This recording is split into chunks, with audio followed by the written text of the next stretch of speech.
আসসালামু আলাইকুম সবাইকে। নিউটনীয় বলবিদ্যার প্রথম ক্লাসে সবাইকে স্বাগত জানাচ্ছি। আজকে আমরা মেইনলি নিউটনের গতির সূত্রগুলো নিয়ে আলোচনা করব। সো শুরুতেই আমরা যেটা দেখব সেটি হচ্ছে নিউটনের গতির প্রথম সূত্র, বা আমরা এটাকে বলতে পারি নিউটনের প্রথম সূত্র। আমি একদম শর্টে জিনিসগুলো বলার চেষ্টা করব, যাতে হচ্ছে আমরা কম সময়ের মধ্যে সবগুলো ব্যাপার খুব ভালো করে ক্লিয়ারলি বুঝে যাইতে পারি। সো আমরা একদম শুরুতে যেটা পড়বো সেটা হচ্ছে ফার্স্ট ল, নিউটনের গতির প্রথম যে সূত্রটা আছে সেটা। তোমরা অনেকেই হচ্ছে 19-এ এই সূত্রটা অলরেডি পড়ে এসেছো, যে নিউটনের যে প্রথম সূত্রটি আছে সেটি হচ্ছে এরকম। আমি একটু শর্টে লিখে দিচ্ছি। বাহ্যিক বল প্রয়োগ না করা হলে, মানে বাইরে থেকে যদি আমরা কোনো বল প্রয়োগ না করি,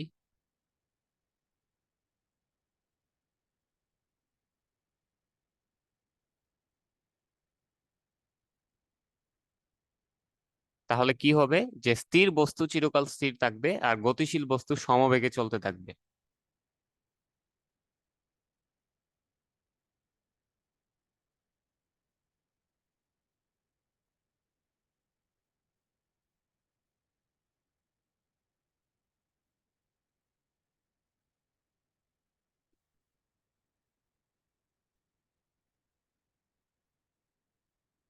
গতিশীল বস্তু সমবেগে, আমরা আরো স্পেসিফিক্যালি বলতে পারি যে সমবেগে সরল রেখায় চলতে থাকবে।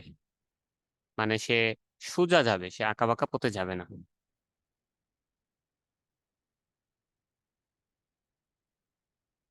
ফর এক্সাম্পল ধরে নিই আমরা এটা একটা বস্তু যেটা স্থির আছে। তো স্থির থাকা মানে কি, তার বেগ যেটা আছে সেটা জিরো হবে। সো আমি ধরে নিলাম তার যে বেগ ইউ, আমরা এটাকে নাম দিলাম।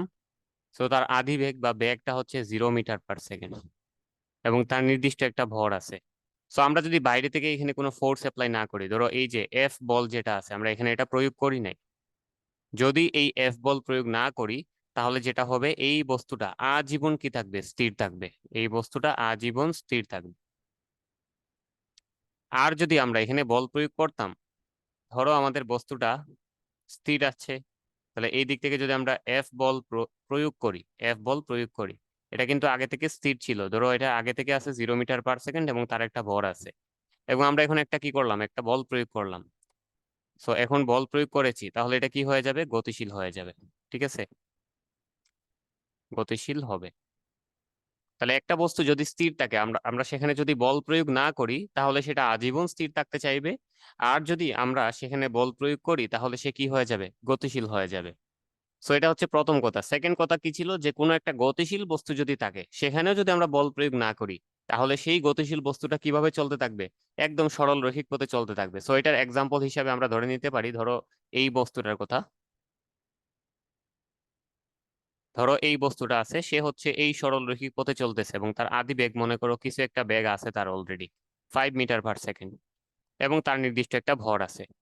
সো আমরা যেটা করলাম তাকে আড়াআড়ি ভাবে, আচ্ছা, প্রথমে হচ্ছে বল প্রয়োগ ধরো করলাম না, আমি এখানে একটা এফ বল লিখে রাখলাম, ঠিক আছে।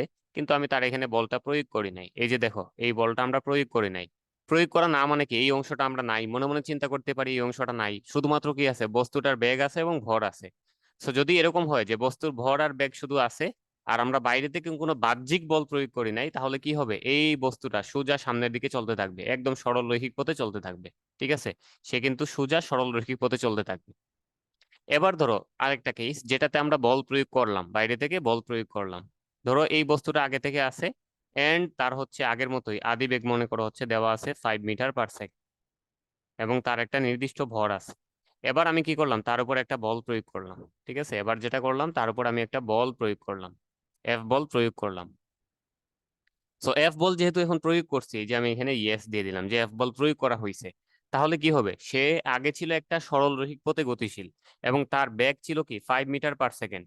সো যখনই আমি এই পাশ থেকে বাম পাশ থেকে বাহ্যিক বল প্রয়োগ করব, তখন তার দুইটা জিনিস চেঞ্জ হবে। একটা হচ্ছে তার আগের যে বেগটা ছিল 5 মিটার পার সেকেন্ড, সেটা চেঞ্জ হয়ে যাবে। একই সাথে সে আগে ডান দিকে গতিশীল ছিল, তার গতির দিকটাও পরিবর্তন হবে। তাহলে এখানে দুইটা জিনিস পরিবর্তন হবে। আমি যখন বাইরে থেকে বল প্রয়োগ করব, এই বস্তুটার দুইটা জিনিস পরিবর্তন হবে। কি কি পরিবর্তন হবে, একটি হচ্ছে তার তার হচ্ছে বেগের মান পরিবর্তন হবে, বেগের মান পরিবর্তন হবে।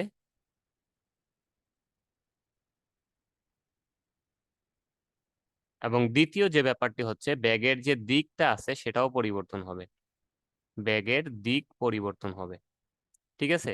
তো এই দুইটা ব্যাপার আমরা এখানে লক্ষ্য করব, এই দুইটা ব্যাপার আমরা এখানে দেখতে পাবো যে একটা বস্তু যদি গতিশীল থাকে আগে থেকে, আমরা যদি বাইরে থেকে কোনো বাহ্যিক বল তার উপর প্রয়োগ করি তাহলে কি ঘটতে পারে, দুইটা ব্যাপার এখানে ঘটতে পারে।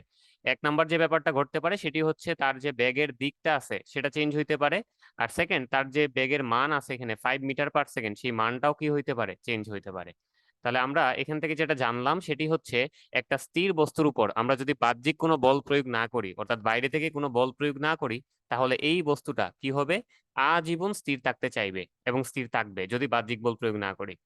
আর যদি কোনো একটা গতিশীল বলের উপর আমরা বা বস্তুর উপর বল প্রয়োগ করি, তাহলে বল প্রয়োগ করলে, বাহ্যিক বল প্রয়োগ করলে সেখানে দুইটা ঘটনা ঘটতে পারে। একটা হচ্ছে বেগের মান পরিবর্তন হইতে পারে, আর একটা হচ্ছে বেগের দিক পরিবর্তন হইতে পারে। ঠিক আছে। সো এই যে প্রথম যে সূত্র আছে এখান থেকে আমরা আসলে তাহলে কিসের ধারণা পাই সেটা একটু ভালো করে মনে রাখতে হবে। খেয়াল করো, এই যে বস্তুটা ছিল তার উপর যখন আমরা বাইরে থেকে বল প্রয়োগ করি নাই, তখন সে যেরকম ছিল ওরকমই থাকতে চাইছে, সে স্থির ছিল, স্থিরই থাকতে চাইছে।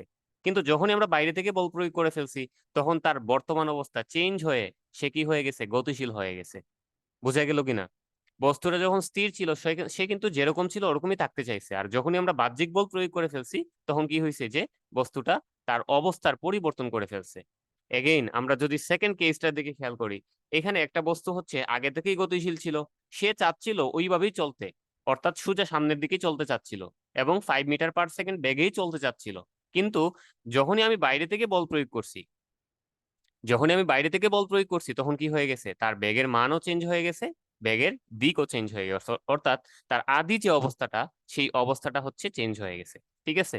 তাহলে আমরা বলতে পারি যে এই যে প্রথম সূত্রটা, সেখান থেকে আমরা আসলে যেটা ধারণা পাই সেটা হচ্ছে বাহ্যিক বল প্রয়োগ না করলে একটা বস্তু যেরকম থাকে ওই রকমই সে থাকতে চায়, তার পরিবর্তন সে করতে চায় না, তার অবস্থার পরিবর্তন করতে চায় না। এই যে অবস্থার যে পরিবর্তন করতে চায় না, এই ব্যাপারটাকে বলা হয় জড়তা। এই ব্যাপারটাকে কি বলা হয়, জড়তা। তাহলে একটা বস্তুর জড়তা কি কি রকম হইতে পারে, একটা বস্তুর জড়তা দুই রকম হইতে পারে, একটা হচ্ছে স্থিতি জড়তা আর আরেকটা হচ্ছে কি গতীয় জড়তা। যেমন আমরা এখানে যে ব্যাপারটা পড়েছি সেটি হচ্ছে একটি স্থিতি জড়তা। স্থিতি জড়তা অর্থাৎ একটা বস্তু স্থির ছিল এবং বাইরে থেকে বল প্রয়োগ না করা পর্যন্ত সে কি থাকতে চাইছে, স্থিরই থাকতে চাইছে। একটা বস্তু স্থির ছিল এবং সে বাইরে থেকে বল প্রয়োগ না করা পর্যন্ত স্থির থাকতে চাইছে। এই ব্যাপারটাকে বলা হচ্ছে কি, স্থিতি জড়তা। ঠিক আছে। এগেইন আমরা যদি এই জায়গাটাতে আসি, একটা বস্তু গতিশীল ছিল এবং সে ডান দিকেই গতিশীল থাকতে চাইছে, তার দিক পরিবর্তন করতে চায় নাই এবং তার মানও পরিবর্তন করতে চায় নাই। এই ব্যাপারটাকে বলা হচ্ছে গতি জড়তা বা গতীয় জড়তা। ঠিক আছে। তাহলে জড়তা কয় রকমের, জড়তা হচ্ছে দুই রকমের, একটা হচ্ছে স্থিতি জড়তা আর একটা কি গতীয় জড়তা। আর এখান থেকে এমসিকিউ যদি আসে, এরকম আসতে পারে যে নিউটনের প্রথম সূত্র থেকে আমরা কিসের ধারণা পাই, সেটি হচ্ছে জড়তার ধারণা পাই। নিউটনের গতির প্রথম সূত্র থেকে আমরা কিসের ধারণা পাই, জড়তার ধারণা পাই। ঠিক আছে। তো এই ব্যাপারটা একটু মাথায় রাখতে হবে। ওকে, আশা করি বোঝা গেল। এবার আমরা চলে যাব হচ্ছে নিউটনের সেকেন্ড লতে, নিউটনের দ্বিতীয় সূত্র যেটি আছে সেটিতে চলে যাব। সো নিউটনের দ্বিতীয় সূত্রটি হচ্ছে আমাদের তিনটা সূত্রের মধ্যে সব থেকে গুরুত্বপূর্ণ সূত্র। নিউটনের দ্বিতীয় যে সূত্রটি আছে সেকেন্ড ল, এই সেকেন্ড ল হচ্ছে আমাদের তিনটা সূত্রের মধ্যে সব থেকে গুরুত্বপূর্ণ সূত্র। সো অবশ্যই ভালো করে এই সূত্রটা বুঝতে হবে এবং এইটা দিয়েই আমাদের সম্পূর্ণ পড়ালেখা। এই চ্যাপ্টারে আমরা যত কিছু পড়বো ম্যাক্সিমাম টপিকে আমাদের এই লটা কাজে লাগবে। তাহলে এটা ভালো করে বুঝতে হবে। আমি প্রথমে স্টেটমেন্টটা বা বিবৃতিটা বলে দিচ্ছি যে এখানে নিউটনের দ্বিতীয় সূত্রে কি বলা হয়েছে, সেটা আমি বিবৃতিটা লিখে দিচ্ছি। নিউটনের দ্বিতীয় সূত্রে বলা হয়েছে যে বস্তুর ভরবেগের পরিবর্তনের হার।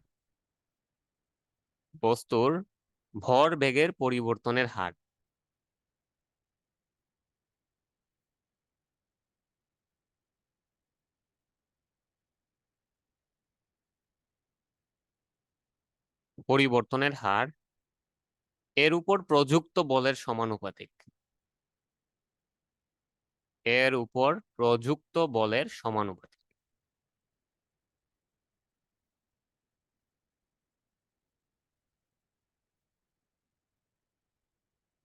তাছাড়া এখানে আরো কিছু কথা ছিল, সেটাও লিখে দিচ্ছি। এবং বল যেদিকে ক্রিয়া করে,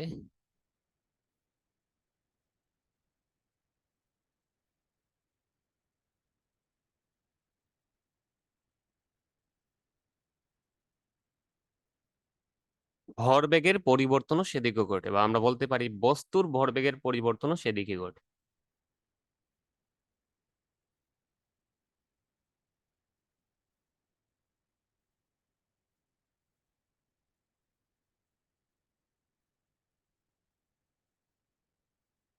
ঠিক আছে, তাহলে এইটা হচ্ছে স্টেটমেন্ট যে একটা বস্তুর ভরবেগের পরিবর্তনের হার এর উপর প্রযুক্ত বলের সমানুপাতিক, এবং বল যেদিকে ক্রিয়া করে বস্তুর ভরবেগের পরিবর্তনও সেদিকে ঘটে।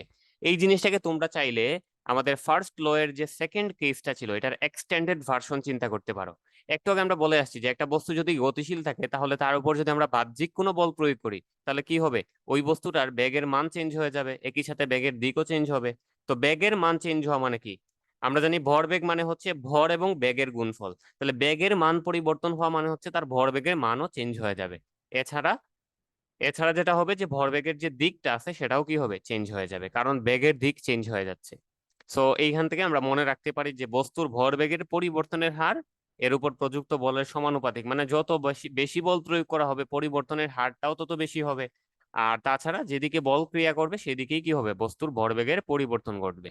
তো এইটা আমরা যদি একটু প্রতীক দিয়ে এটাকে ডিনোট করতে চাই তাহলে কিরকম হয় খেয়াল করো। বস্তুর ভরবেগ যেটা আছে, ভরবেগকে আমরা নর্মালি কি দ্বারা প্রকাশ করি, পি। এই যে পি হচ্ছে আমাদের ভরবেগ, এর পরিবর্তনের হার। তো ভরবেগের পরিবর্তন মানে কি, ভরবেগের পরিবর্তন মানে হচ্ছে ডেল্টা পি। ঠিক আছে, ভরবেগের পরিবর্তন মানে কি ডেল্টা পি বা ডেল পি বলতে পারি আমরা। ডেল দ্বারাই আমরা পরিবর্তন বুঝাই। তো আমরা এই জায়গাটাতে পরিবর্তনটা একদম ক্ষুদ্র পরিবর্তন চিন্তা করব বা একদম সূক্ষ্ম পরিবর্তন চিন্তা করব। তো সূক্ষ্ম পরিবর্তন হিসাব করার জন্য আমরা ডেল্টা নাইনে যেটা করব ডি নিয়ে আসবো। ঠিক আছে, তাহলে এই যে ডিপি এটা দ্বারা কি বোঝাচ্ছে, ভরবেগের পরিবর্তন। কিন্তু আমাদেরকে বলে দিছে কি ভরবেগের পরিবর্তনের হার। ভরবেগের পরিবর্তনের হার, হার মানে কি, যে একক সময় যতটুকু ভরবেগ পরিবর্তন হয়। ঠিক আছে, পার টাইম, অর্থাৎ একক সময় যতটুকু ভরবেগের পরিবর্তন হয় সেটাই হচ্ছে আমাদের ভরবেগের পরিবর্তনের হার। তাহলে ভরবেগের পরিবর্তনকে যদি আমরা টাইম দ্বারা ভাগ করে ফেলি সেটাকেই কি নাম দেওয়া যাবে, ভরবেগের পরিবর্তনের হার। সো আমি এই যে নিচে ডেল্টা টাইম অর্থাৎ টাইমের পরিবর্তন দ্বারা এটাকে ভাগ করে ফেললাম, টাইমের পরিবর্তন দ্বারা ভাগ করে ফেললাম। ঠিক আছে, ভরবেগের পরিবর্তনকে সময়ের পরিবর্তন দ্বারা যদি আমি ভাগ করি, এই পুরো ব্যাপারটাকে কি বলা যাবে, ভরবেগের পরিবর্তনের হার।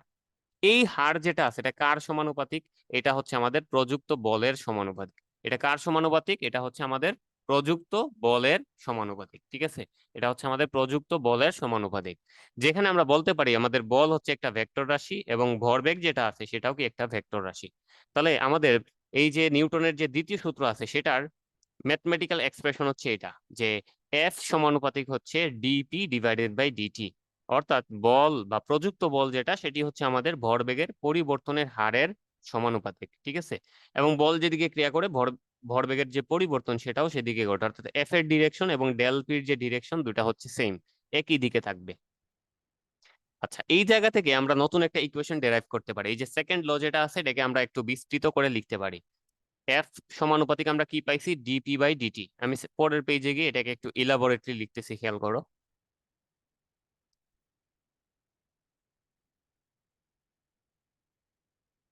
এই জায়গাটাতে আমরা যদি সমানুপাতিক চিহ্নটা উঠাই তাহলে এখানে কি আনা যায়, একটা সমানুপাতিক ধ্রুবক আনা যায়।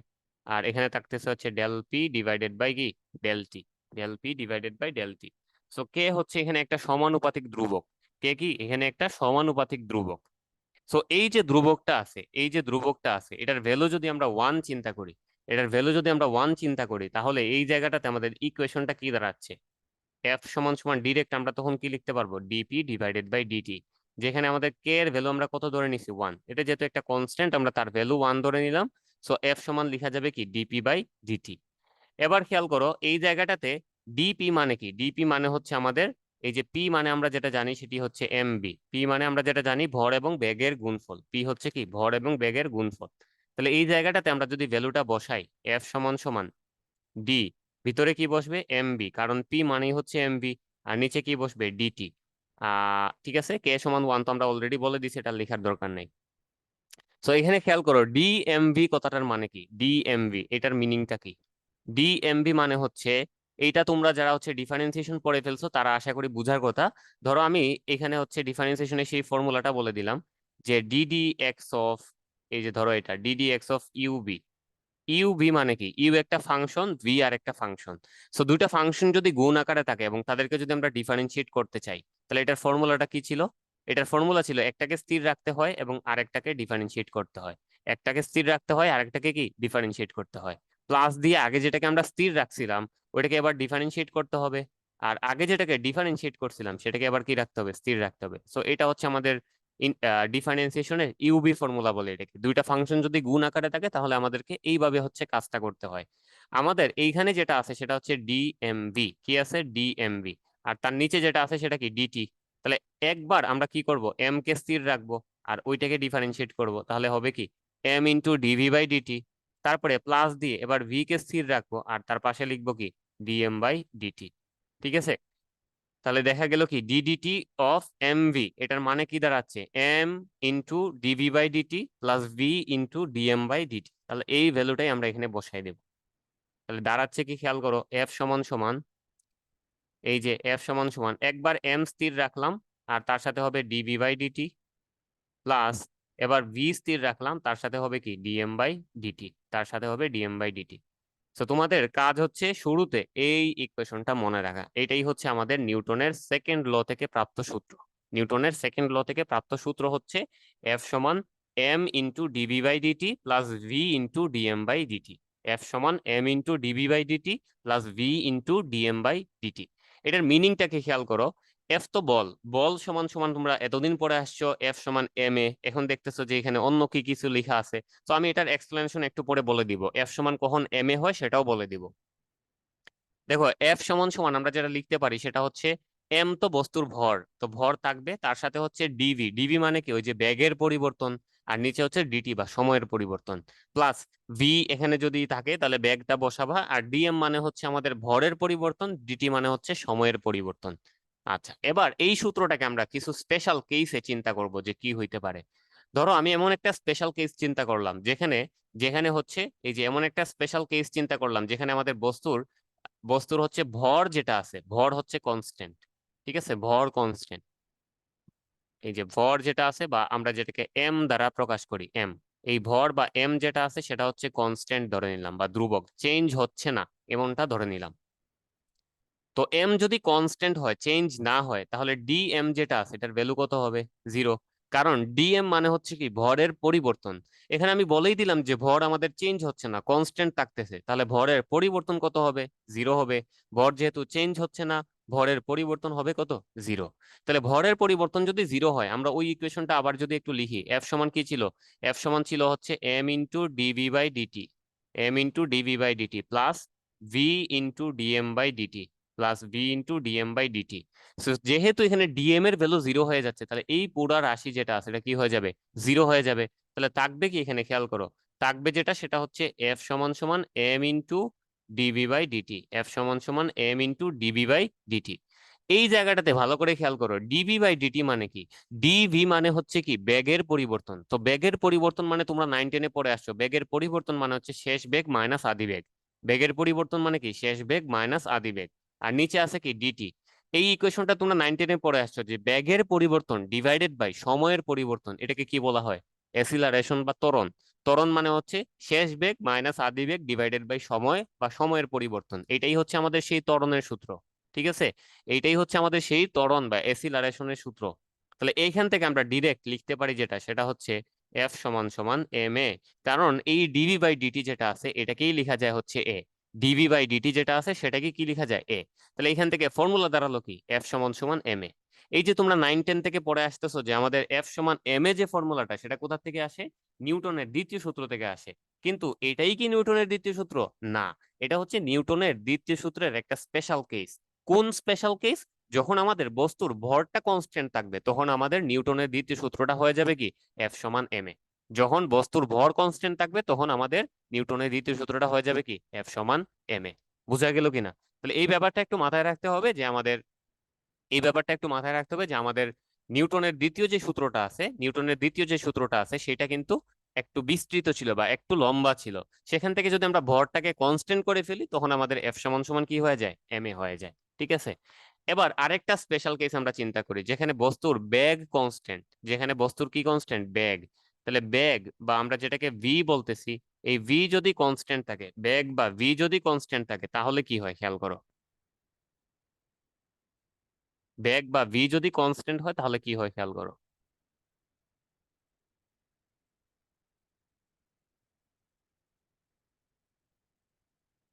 ওকে, সো বেগ কনস্ট্যান্ট হয়ে গেলে আমাদের ইকুয়েশনটা কি দাঁড়ায়? আমরা অলরেডি দেখেছি যে এফ সমান সমান কি হয়, M into DB by DT plus V into DM by DT. এটা হচ্ছে আমাদের নিউটনের সেকেন্ড ল থেকে প্রাপ্ত ইকুয়েশন। এবার যেহেতু এই জায়গাটাতে আমাদের বেগ কনস্ট্যান্ট থাকতেছে, বেগ কনস্ট্যান্ট থাকা মানে কি, বেগের পরিবর্তন যেটা হবে সেটা কত হবে, জিরো। বেগের পরিবর্তন জিরো। আর বেগের পরিবর্তন জিরো হয়ে গেলে এই পুরো রাশিটা কি হয়ে যাবে, জিরো হয়ে যাবে। তাহলে এফ সমান সমান আমরা তখন ডিরেক্ট কি লিখতে পারবো, V into DM by DT. V into DM by DT. ঠিক আছে। সো এই যে ফর্মুলাটা আমরা পাইলাম, এটা কখন আমরা অ্যাপ্লাই করব? এই ফর্মুলাটা আমরা কখন অ্যাপ্লাই করব? যখন আমাদের যখন আমাদের ভর যেটা বেগ যেটা আছে সেটা কি থাকবে, কনস্ট্যান্ট থাকবে। তাহলে দেখা গেল যে নিউটনের যে সেকেন্ড ল সেটার দুইটা স্পেশাল কেস আমরা পাইলাম। একটা হচ্ছে কি আমাদের ভর কনস্ট্যান্ট থাকলে এফ সমান এম এ, আর আরেকটা হচ্ছে বেগ কনস্ট্যান্ট থাকলে আমাদের এফ সমান হয়ে যাবে কি, V into DM by DT. এই যে ফর্মুলাটা, এটা আমরা দেখবা যে রকেটের ম্যাথ যখন করব, রকেটের ম্যাথ, এই রকেটের ম্যাথের ক্ষেত্রে এই ফর্মুলাটা খুব ভালোভাবে আমরা অ্যাপ্লাই করব। ঠিক আছে। রকেটের ম্যাথের ক্ষেত্রে এই ফর্মুলাটা আমরা খুব ভালোভাবে অ্যাপ্লাই করব। আর তাছাড়া তোমরা 9-10-এ যত ম্যাথ করে আসছো সবগুলা ম্যাথ ছিল এই স্পেশাল কেসের আন্ডারে। এফ সমান এম এ যে ফর্মুলাটা ব্যবহার করতা, সেটা কখন অ্যাপ্লিকেবল, যখন আমাদের ভরটা কি থাকবে, কনস্ট্যান্ট থাকবে। ঠিক আছে। সো আশা করি বুঝতে পেরেছো যে নিউটনের সেকেন্ড ল যেটা ছিল, সেই সেকেন্ড ল থেকে আমাদের প্রাপ্ত ইকুয়েশনটা হচ্ছে এফ সমান সমান M into DB by DT plus V into DM by DT. যেখানে আমরা, আচ্ছা, এই জায়গাটাতে ডিএমভি মানে কি লিখার কথা ছিল, এই যে ডিএমভি মানে আমরা এটাকে ওই যে আলাদা করে দুইটা পোর্শনে ডিভাইড করতে পারতাম, এটা আর এখানে লেখার দরকার নেই। ওকে। সো আশা করি বুঝতে পেরেছো যে আমরা এই নিউটনের সেকেন্ড ল থেকে প্রাপ্ত ইকুয়েশনটাকে দুইটা স্পেশাল কেসে ইউজ করতে পারবো। ঠিক আছে। হোপফুলি কারো কোনো সমস্যা নাই। আমরা এখান থেকে কয়েকটা ম্যাথ প্র্যাকটিস করব। ঠিক আছে, কয়েকটা ম্যাথ প্র্যাকটিস করবো। সো প্রথম যে প্রবলেমটা এখান থেকে আমরা সলভ করব, সেই প্রশ্নটা আমি লিখতেছি।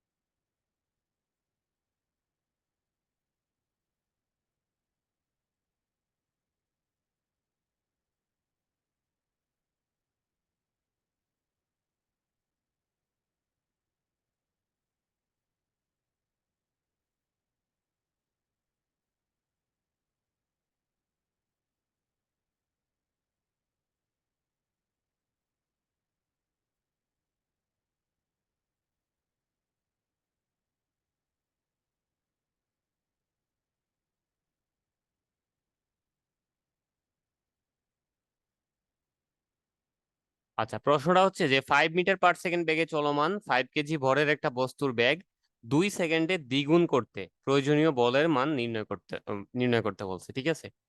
তো এখান থেকে তোমার যেটা শুরুতেই মাথায় রাখতে হবে সেটা হচ্ছে কি কি ভ্যালু দেওয়া আছে সেটা আগে আইডেন্টিফাই করে নিবা। কি কি ভ্যালু দেওয়া আছে সেটা আগে আইডেন্টিফাই করে নিবা। দেখো, 5 মিটার পার সেকেন্ড বেগে চলমান, তার মানে সেটা আগে থেকেই চলতেছে, মানে শুরুতেই সে চলমান। শুরুতে কিন্তু সে স্থির ছিল না, শুরুতেই সে চলমান। তাহলে বলতে পারি আমরা শুরুতে, মানে তার আদি বেগ যেটা আছে সেটা কত, 5 মিটার পার সেকেন্ড। অর্থাৎ তার শুরুর বেগটা বা আদি বেগ যেটা আছে সেটা হচ্ছে 5 মিটার পার সেকেন্ড। এবং বস্তুর যে ভর সেটা দেওয়া আছে, এম সমান সমান দেওয়া আছে কত, 5 কেজি। এম সমান কত দেওয়া আছে, 5 কেজি। তারপরে যেটা বলতে চাচ্ছে সেটা হচ্ছে একটা বস্তুর বেগ 2 সেকেন্ডে দ্বিগুণ করতে হবে। ঠিক আছে। তাহলে টাইমের একটা ভ্যালু দেওয়া আছে, টাইম টাইম হচ্ছে কত, 2 সেকেন্ড। এবং বেগটাকে দ্বিগুণ করতে হবে। দ্বিগুণ করা মানে কি, তার শেষ বেগ যেটা সেটা হওয়া লাগবে আগেরটার দ্বিগুণ। তাহলে আগেরটার দ্বিগুণ মানে কি, 2 × 5।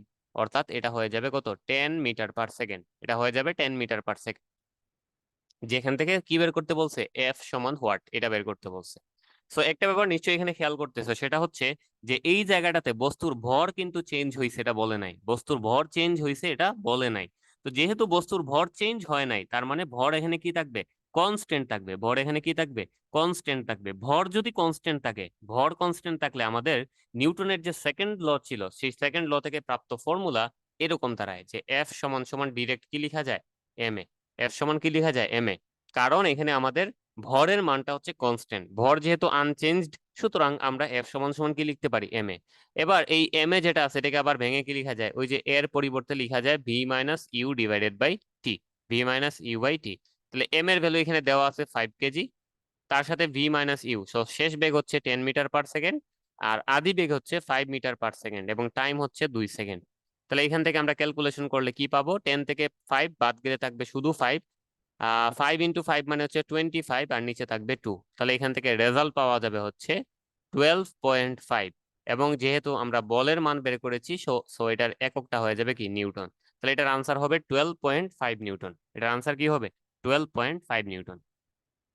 সো আশা করি বুঝতে পেরেছো। আমি আবার প্রথম থেকে একটু বলে দিচ্ছি যে এখানে আমাদের আদি বেগ দেওয়া ছিল, বস্তুর ভর দেওয়া ছিল, এবং শেষ বেগ দেওয়া ছিল, তাছাড়া সময় দেওয়া ছিল। সো যেহেতু এখানে বেগের মান চেঞ্জ হচ্ছে এবং ভরের মান আনচেঞ্জ, সুতরাং আমরা এখানে এফ সমান ডিরেক্ট লিখতে পারি এম এ। তাহলে এম এ থেকে এটাকে ভেঙে লেখা যায় V minus U by T, M into V minus U by T. M এর মান দেওয়া আছে, ভির মান দেওয়া আছে, ইউ এর মান দেওয়া আছে, টাইমের মানও দেওয়া আছে। সো ইজিলি ক্যালকুলেশন করলে এফ এর মান চলে আসবে 12.5 নিউটন। ওকে, সো চলে যাচ্ছি আমরা সেকেন্ড যে প্রবলেমটা আছে সেটাতে। আমি এটারও স্টেটমেন্টটা একটু লিখতেছি।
আচ্ছা, এই প্রবলেমটাতে যেটা বলা হচ্ছে যে একটা বস্তুর ভর দেওয়া আছে এবং সেই বস্তুটাকে টানা হচ্ছে, দুই দিক থেকে টানা হচ্ছে। একটা হচ্ছে উত্তর দিকে টানা হচ্ছে 100 নিউটন বলে, এবং আরেকটা হচ্ছে পূর্ব দিকে টানা হচ্ছে 50 নিউটন বলে। পূর্ব দিকে টানা হচ্ছে কত, 100 নিউটন বলে, আচ্ছা। উত্তর দিকে টানা হচ্ছে 100 নিউটন বলে, এবং পূর্ব দিকে টানা হচ্ছে 50 নিউটন বলে, মানে দুই দিক থেকে টানা হচ্ছে। সো বস্তুটার ত্বরণ কত সেটা নির্ণয় করতে বলছে। সো এখানে ত্বরণ নির্ণয় করার আগে আমাদেরকে যেটা করতে হবে সেটি হচ্ছে কি কি দেওয়া আছে সেটা খেয়াল করতে হবে। সো দেখতেই পাচ্ছ এখানে আমাদের বস্তুর ভর দেওয়া আছে, মানে এম দেওয়া আছে। ঠিক আছে, সো এম এর ভ্যালুটা আমি এখানে লিখে ফেলি। এম দেওয়া আছে হচ্ছে 10 কেজি। এম হচ্ছে এখানে 10 কেজি। আর যেটা দেওয়া আছে সেটা হচ্ছে বলের মান এফ দেওয়া আছে, যদিও এখানে এফ হচ্ছে দুইটা, একটা হচ্ছে উত্তর দিকে আর একটা হচ্ছে পূর্ব দিকে। সো আমি একটাকে, এই যে পূর্ব দিকে যেটা আছে এটাকে ধরে নিলাম F1, আর উত্তর দিকে যেটা আছে সেটাকে, আচ্ছা, উত্তর দিকে যেটা আছে সেটাকে ধরে নিলাম F1, আর পূর্ব দিকে যেটা আছে সেটাকে ধরে নিলাম F2। তাহলে আমাদেরকে যেটা করতে হবে, এই F1 আর F2 লব্ধি আগে নির্ণয় করতে হবে। তোমরা অলরেডি বুঝে গেছো যারা ভেক্টর পড়ে ফেলছো, যে এখানে যেহেতু দুইটা ভেক্টর, মানে বল তো ভেক্টর রাশি, দুইটা ভেক্টর রাশি দুই দিকে কাজ করতেছে, একটা উত্তর দিকে আর একটা হচ্ছে পূর্ব দিকে। তাহলে একই ভেক্টরে কনভার্ট করতে বা দুইটা বলকে একটা বলে কনভার্ট করতে কি করতে হবে, দুইটা ভেক্টরের লব্ধি নির্ণয় করতে হবে। তাহলে আমরা এখান থেকে যেটা নির্ণয় করব সেটা হচ্ছে এফ ভেক্টরের মান নির্ণয় করব। আর এফ ভেক্টর মানে হচ্ছে F1 ভেক্টর আর F2 যে ভেক্টরটা আছে তাদের লব্ধির মান। এফ ভেক্টর মানে হচ্ছে F1 ভেক্টর এবং F2 ভেক্টরের লব্ধির মান। তাহলে এই দুটো লব্ধি আগে বের করব, তাহলেই আমরা এফ এর মান পেয়ে যাব। আর এখান থেকে যেটা জানতে চাইছে সেটা হচ্ছে ত্বরণের মান। তাহলে এম দেওয়া আছে, এফ এর মান বের করে ফেলবো। এম এবং এফ ইউজ করে পরবর্তীতে এর মান বের করে ফেলবো। তাহলে এটার জন্য আমরা চাইলে একটু ছোট্ট করে ফিগারটাকে নিতে পারি, যে আমাদের এটাকে ধরে নিলাম আমরা একটা অক্ষ আর এটা আরেকটা অক্ষ, ঠিক আছে। সো ডান দিকে মনে করো এখানে আছে হচ্ছে আমাদের পূর্ব দিক, পূর্ব, এটা মনে করো হচ্ছে পশ্চিম। আর দুটা দিক বাকি আছে, উপরেরটাকে আমরা ধরে নিলাম হচ্ছে উত্তর, এবং নিচেরটা হচ্ছে আমাদের দক্ষিণ। ঠিক আছে, তো আমরা দিকগুলাকে আগে আগে ঠিক করে ফেললাম, যে পূর্ব, পশ্চিম, উত্তর, দক্ষিণ। এবার যেটা করা হচ্ছে দেখো, যে 10 কেজি বরের যে বস্তুটা আছে সেটাকে উত্তর দিকে কত কত নিউটন বলে টানা হচ্ছে, 100 নিউটন বলে। তাহলে উত্তর দিকে 100 নিউটন বল, উত্তর দিকে কত বল, 100 নিউটন, এই দিকে হচ্ছে 100 নিউটন। আর যেটা হচ্ছে যে পূর্ব দিকে 50 নিউটন বলে টানা হচ্ছে, তাহলে পূর্ব দিকে হচ্ছে 50 নিউটন। তাহলে এই যে দুইটা ভেক্টরে কি করতে হবে, লব্ধিটা নির্ণয় করতে হবে। ধরে নিলাম লব্ধি এদিকে কাজ করতেছে। সো লব্ধি নির্ণয় করতে গেলে যেহেতু দুইটা ভেক্টরের মধ্যবর্তী কোণ এখানে কত ডিগ্রি দেখাই যাচ্ছে, 90 ডিগ্রি। সো 90 ডিগ্রি হইলে আমাদের লব্ধির মান বের করার একটা সহজ ইকুয়েশন ছিল, সেটা হচ্ছে √ওভার প্রথম ভেক্টরের উপরে স্কয়ার যোগ দ্বিতীয় ভেক্টরের উপরে স্কয়ার। তাহলে প্রথম ভেক্টর ধরে নিলাম এখানে 100, 100 এর উপরে স্কয়ার দিলে 100 স্কয়ার, আর তার সাথে আছে কত 50 স্কোয়ার। ঠিক আছে, সো এইটা যদি আমরা ক্যালকুলেট করি √100 স্কোয়ার প্লাস 50 স্কোয়ার, এটা রেজাল্ট আসবে 50√5, 50√5। এবং অবশ্যই এটা আসবে নিউটন। ঠিক আছে, আমাদের এখানে দিক নির্ণয় করার দরকার নেই, আমরা শুধুমাত্র মান বের করতে পারলেই ত্বরণের ভ্যালু পেয়ে যাব। ঠিক আছে, শুধুমাত্র মান বের করতে পারলেই ত্বরণের ভ্যালু পেয়ে যাব। তাছাড়া চাইলে আমরা দিকও নির্ণয় করতে পারি। আচ্ছা, দিক নিয়ে পরে কথা বলতেছি। দেখো এখানে আমাদের এফ এর ভ্যালু আমরা পেয়ে গেছি, এম এর মান জানা আছে, বের করতে হবে এ এর ভ্যালু। তাহলে এ এর ভ্যালু যদি বের করি, দেখো আমাদের ইকুয়েশনটা কি ছিল, এফ ইজ ইকুয়ালস টু হচ্ছে কি এম এ। তাহলে এখান থেকে এ সমান সমান লিখা যাবে কি F divided by M. F এর ভ্যালু হচ্ছে 50√5 আর এম এর ভ্যালু হচ্ছে 10 কেজি। তাহলে এখান থেকে রেজাল্ট চলে আসবে কত 5√5। রেজাল্ট চলে আসবে কত 5√5। এবং যেহেতু এখানে ত্বরণ বের করেছি, একক কি হবে মিটার পার সেকেন্ড স্কোয়ার। তো আশা করি বুঝতে পেরেছো যে কিভাবে আমরা এই জায়গাটা থেকে ত্বরণের ভ্যালু বের করলাম। ত্বরণের ভ্যালু বের করার জন্য আমাদের দুইটা জিনিস লাগতো, একটা হচ্ছে বলের ভ্যালু লাগতো আর একটা হচ্ছে ভরের মান লাগতো। সো ভর ডিরেক্টলি দেওয়া ছিল কিন্তু বল ডিরেক্টলি দেওয়া ছিল না, দুইটা বল আলাদা করে দেওয়া ছিল। সো বল যেহেতু ভেক্টর রাশি, দুইটা বলের লব্ধি নির্ণয় করে আমরা নতুন একটা বল তৈরি করলাম এবং সেই বলের রেসপেক্টে আমাদের প্রয়োজনীয় ত্বরণের মানটা নির্ণয় করে ফেললাম। ঠিক আছে, এবার আমরা যদি এই বলের দিকটা বের করে দিতে চাই, সো দিকও আশা করি বের করতে পারবা। দিকও আশা করি বের করতে পারবা। ওকে, এটার দিক যদি বের করতে চাই, থিটা সমান সমান কি লিখা যাবে 10 ইনভার্স। ধরে নাও আমরা কার সাথে দিক বের করতে চাই, চাইলে আমরা 50-র সাথে বের করতে পারি অথবা 100-এর সাথে বের করতে পারি। সো যদি 50-র সাথে বের করি তাহলে কি হবে, 50 নিচে একা বসবে। আর এখানে যেহেতু দুইটার মধ্যবর্তী কোণ 90 ডিগ্রি, তাহলে বাকি এক্সট্রা কিছু লিখার দরকার নাই। নিচে বসছে যেহেতু 50, তাহলে উপরে অবশ্যই কে বসবে 100, উপরে বসবে কে 100। তাহলে ইজিলি আমরা এখান থেকে 50 নিউটনের সাথে কত ডিগ্রি অ্যাঙ্গেল করে আছে সেটা বের করতে পারি। ওকে, আমি যদি এটা একটু ক্যালকুলেট করি, 10 ইনভার্স এখানে থাকবে হচ্ছে 100/50 মানে হচ্ছে 2, তাহলে 10 ইনভার্স 2 ভ্যালু হচ্ছে 63.43, 63.43 এত ডিগ্রি। তাহলে এই যে আমাদের অ্যাঙ্গেলের যে ভ্যালুটা আছে এটা, এইটাই আমাদের সেই থিটা, এবং থিটার ভ্যালুটা কত হয়ে যাবে 63.43 ডিগ্রি। আশা করি বুঝতে পেরেছো। এখান থেকে আমরা চাইলে তার ভ্যালু নির্ণয় করতে পারি, একই সাথে তার ডিরেকশন, তার দিকটাও নির্ণয় করতে পারি। ঠিক আছে,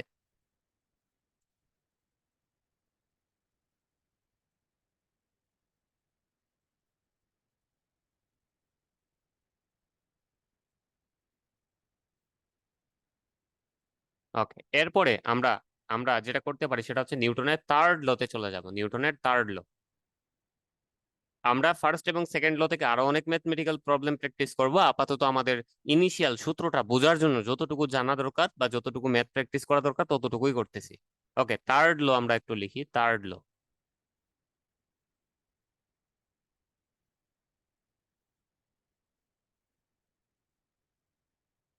থার্ড লর যে স্টেটমেন্টটা আছে সেটাও আমি একটু বলে দিই।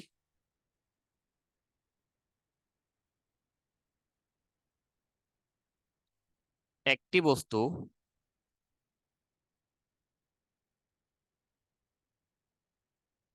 অপর আরেকটি বস্তুর উপর বল প্রয়োগ করলে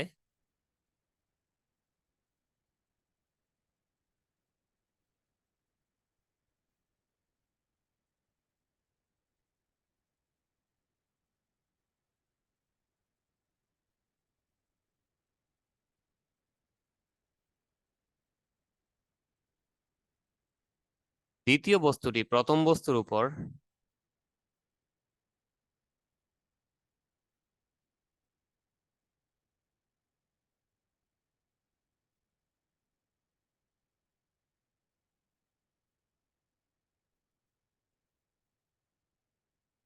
সমান এবং বিপরীত মানের বল প্রয়োগ করে।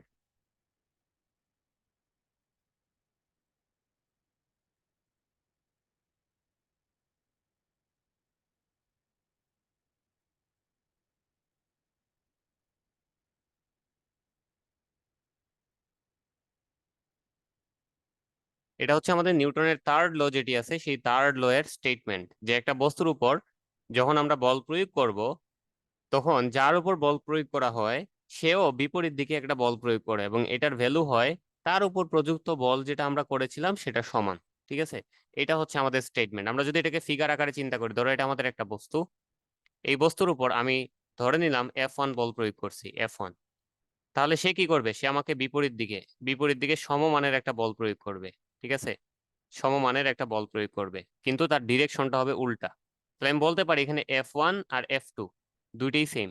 জাস্ট এখানে যেটা হবে যে F2 সামনে একটা মাইনাস সাইন চলে আসবে, কারণ F1 আর F2 ডিরেকশনটা হচ্ছে উল্টা বা বিপরীত। ঠিক আছে, তাহলে একটা বস্তুর উপর তুমি যতটুকু বল প্রয়োগ করবা, বস্তুটাও কি করবে? সমপরিমাণ বল বল বিপরীত দিকে তোমাকে প্রয়োগ করবে। এই জন্য ডিরেকশন ভিন্ন হওয়ার কারণে বা ডিরেকশন ঠিক অপোজিট হওয়ার কারণে আমরা এখানে F1 এবং F2 দুইটার ভ্যালু সেম ধরে নিছি, কিন্তু একটার সামনে কি দিয়ে দিছি? মাইনাস। এই মাইনাস দ্বারা বোঝাচ্ছে তার ডিরেকশনটা হচ্ছে উল্টা। ঠিক আছে, এই মাইনাস দ্বারা কি বোঝাচ্ছে? তার ডিরেকশনটা হচ্ছে উল্টা। ওকে, এখান থেকে কিছু ক্লু বা কিছু ইম্পর্টেন্ট লাইন আমরা চাইলে মনে রাখতে পারি। প্রথম যে ব্যাপারটা মনে রাখা যায় সেটি হচ্ছে যে এই থার্ড ল থেকে আমরা যেটা জানলাম সেটা হচ্ছে বল সবসময় জুড়ায় জুড়ায় কাজ করে। বল কি করে? আমরা এখান থেকে পয়েন্ট আউট করতে পারি যে বল সবসময় জুড়ায় জুড়ায় কাজ করে।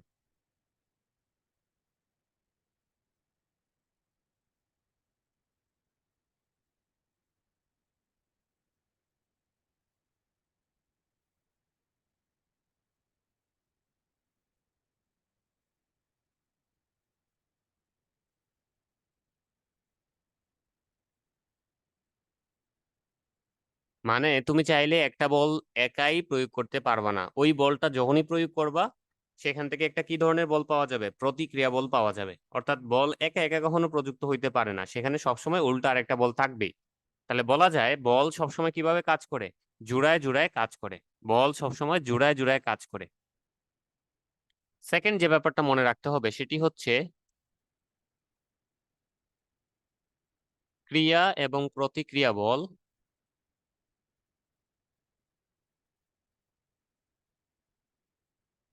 ক্রিয়া এবং প্রতিক্রিয়া বল কখনোই একই বস্তুর উপর কাজ করে না।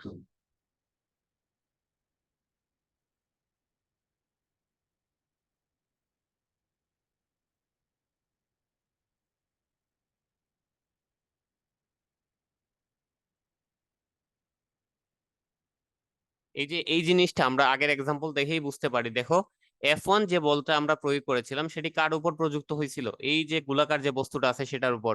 কিন্তু F2 যে বলটা আমরা এখানে পাচ্ছি সেটা কার উপর প্রযুক্ত হচ্ছে? এই যে বিপরীত দিকে এখানে যে ছিল তার উপর প্রযুক্ত হচ্ছে।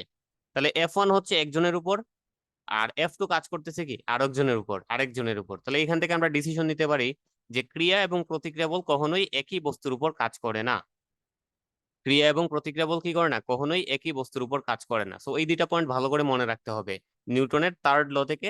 একটা হচ্ছে যে বল সবসময় জোড়ায় জোড়ায় কাজ করে, আর সেকেন্ড যে ব্যাপারটা সেটি হচ্ছে ক্রিয়া এবং প্রতিক্রিয়া বল কখনোই একই বস্তুর উপর কাজ করে না, যেটা আমরা আগের ফিগার দেখেই বুঝতে পারি যে F1 বলটা আমাদের গোলাকার বস্তুর উপর প্রয়োগ হয়েছে, আর F2 যে বলটা আছে সেটা হয়তো এখানে যে বল প্রয়োগ করেছে তার উপর প্রযুক্ত হয়েছে। অর্থাৎ F1 আর F2 দুটা ভিন্ন বস্তুর উপর কাজ করে। F1 এবং F2 কি দুটা ভিন্ন বস্তুর উপর কাজ করে।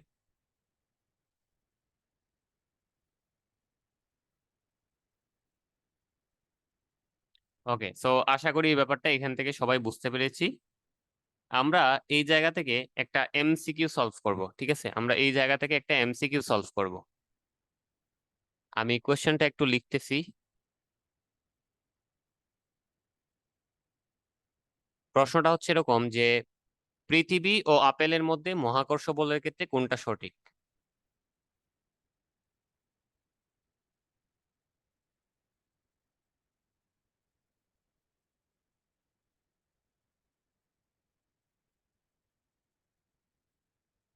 যদিও সিমিলার প্রশ্নটা তোমরা চ্যাপ্টার 6 যদি পড়তে যাও সেখানেও পাবা, মহাকর্ষ অভিকর্ষ চ্যাপ্টারে। সো পৃথিবী এবং আপেলের মধ্যে, আপেলের ক্ষেত্রে মহাকর্ষ বলের ক্ষেত্রে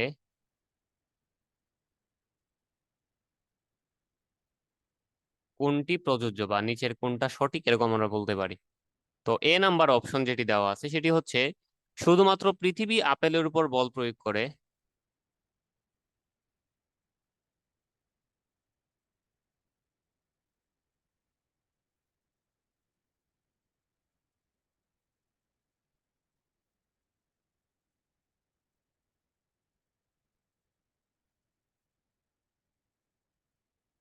আপেল পৃথিবীর উপর বল প্রয়োগ করে না।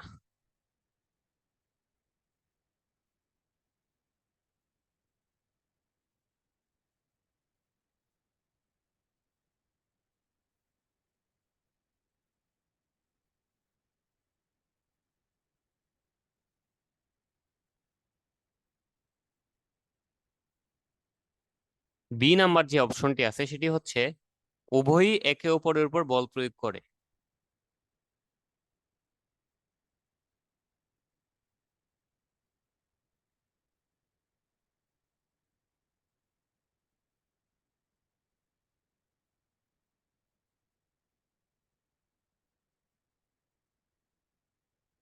তবে পৃথিবীর আকর্ষণ বল বেশি।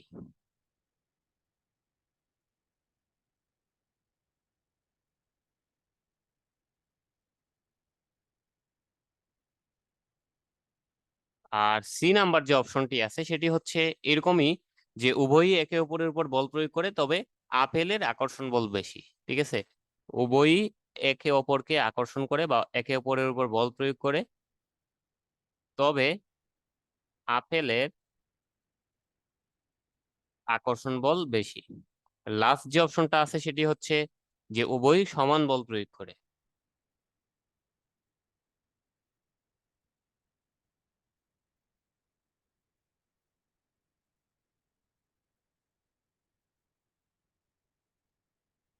সো একটু চিন্তা করো যে এই প্রবলেমের অ্যান্সারটা কি হইতে পারে, একটু চিন্তা করো।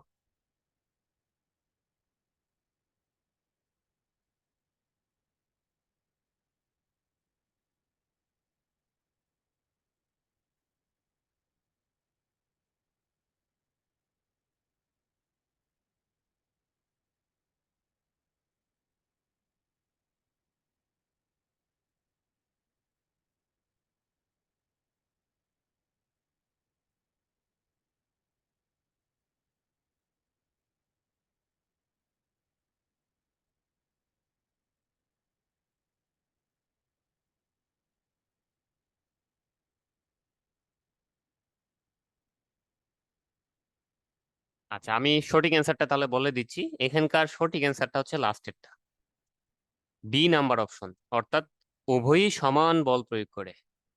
তোমরা অনেকে এখন চিন্তা করতে পারো যে কিভাবে ডি নাম্বারটা সঠিক উত্তর। আমরা তো সবসময় দেখি যে একটা আপেল কি হয়, পৃথিবীতে পড়ে যায়, নিচের দিকে পড়ে যায়।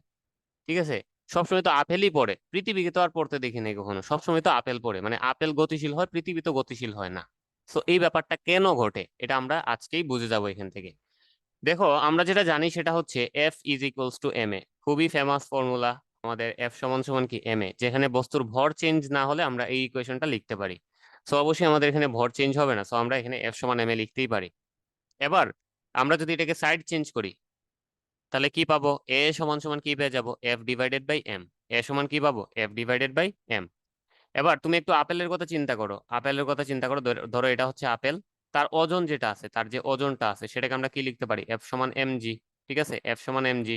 আমি ধরে নিলাম এই যে আপেলটা আছে এটার ভর হচ্ছে 1 কেজি, আর জির ভ্যালু তো ফিক্সড, আমরা জানি 9.8।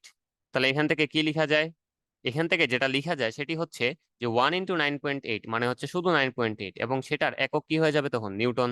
ঠিক আছে, এককটা কি হবে, নিউটন, কারণ আমরা তার কি কি বের করছি এখানে, আপেলের ওজনটা বের করছি, এটা হচ্ছে আমাদের সেই আপেল। ওকে, সো আবার বলি, দেখো এফ ইজ ইকুয়ালস টু, আমরা নর্মালি জানি এম এ, যখন আমাদের ভরটা কনস্ট্যান্ট থাকবে, সো এখান থেকে আমাদের ত্বরণের যে ইকুয়েশন সেটা দাঁড়ায় কি, A is equals to F by M. আমরা ধরে নিলাম যে আমাদের যে আপেলটা আছে সেটার ওজন আমরা বের করতে চাই, বা তার ওজন বলটা বের করতে চাই। সো ওজন যেটা আছে সেটি কি হবে, এম জি। তার ভর ধরে নিলাম 1 কেজি।